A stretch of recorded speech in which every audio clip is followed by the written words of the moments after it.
शीतला माता की पूजा का पर्व हर साल चैत्र महीने की कृष्ण पक्ष की अष्टमी तिथि पर मनाया जाता है। इस दिन शीतला माता की पूजा का विधान है। शीतला माता को आरोग्य की देवी माना जाता है। इनको ठंडा यानी शीतल भोजन अत्यंत प्रिय है। यही कारण है कि माता का भोग एक दिन पहले यानी सप्तमी तिथि को तैयार कर लिया जाता है। पूजा के साथ व्रत में कथा पढ़ने व सुनने का बहुत महत्व माना जाता है। पौराणिक कथा के अनुसार एक बार पार्वती स्वरूपा देवी शीतला माता की पृथ्वी पर भ्रमण करने की इच्छा हुई।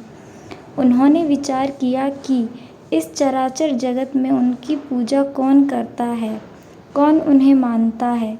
शीतला माता बुढ़िया का रूप धारण कर धरती पर राजस्थान के डूंगरी गांव पहुंची और देखा कि आसपास उनका कोई मंदिर नहीं है और ना ही कोई उनकी पूजा करता है। माता शीतला गांव की गलियों में घूम रही थीं। तभी एक मकान के ऊपर से किसी ने चावल का उबलता पानी नीचे फेंका। उबलता पानी शीतला माता के ऊपर गिरा, जिससे शीतला माता के शरीर में फफोले पड़ गए।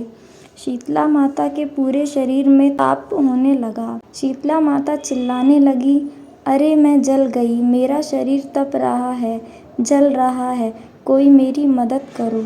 लेकिन उस गांव में किसी ने भी शीतला माता की मदद नहीं की। एक कुम्हारन महिला अपने घर के बाहर बैठी थी। उसने देखा कि बूढ़ी काफी जल गई है। महिला ने बूढ़ी माई पर खूब ठंडा पानी डाला और बोली, हे माँ, मेरे घर में रात की बनी हुई राबड़ी रखी है और थोड़ा दही भी है, तू दही राबड़ी खा ले। बूढ़ी माई ने ठंडी ज्वार के आटे की राबड़ी और दही खाया तो शरीर को ठंडक मिली। महिला की नज़र उस बुढ़िया माई के सिर के पीछे पड़ी तो कुम्हारन ने देखा कि एक आंख बालों के अंदर छुपी हुई है।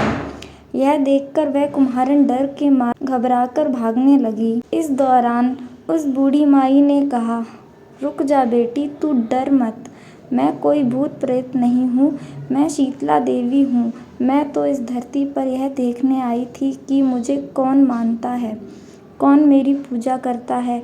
इतना कहकर माता चार भुजा वाली हीरे जवाहरात के आभूषण पहने सिर पर स्वर्ण मुकुट धारण किए अपने असली रूप में प्रकट हो गई। माता के दर्शन कर महिला सोचने लगी कि अब मैं गरीब इस माता को कहाँ पर बैठाऊँ। उसने देवी से कहा कि मेरे घर में तो आपको बैठाने तक का कोई स्थान नहीं है, आपकी सेवा कैसे करूं। शीतला माता प्रसन्न होकर उस महिला के घर में खड़े गधे पर बैठ गई।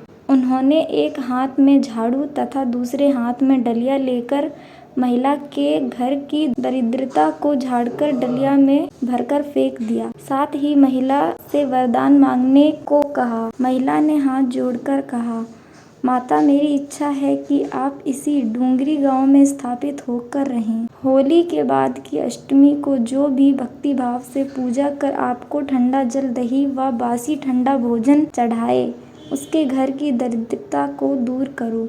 शीतला माता ने महिला को सभी वरदान दिए और आशीर्वाद दिया कि इस धरती पर उनकी पूजा का अधिकार सिर्फ कुम्हारन जाति का ही होगा। उसी दिन से डूंगरी गांव में शीतला माता स्थापित हो गई और उस गांव का नाम हो गया शील की डूंगरी। शीतला माता अपने नाम की तरह ही शीतल, वो अपने भक्तों पर खूब कृपा करती हैं। बोलिए शीतला माता की जय।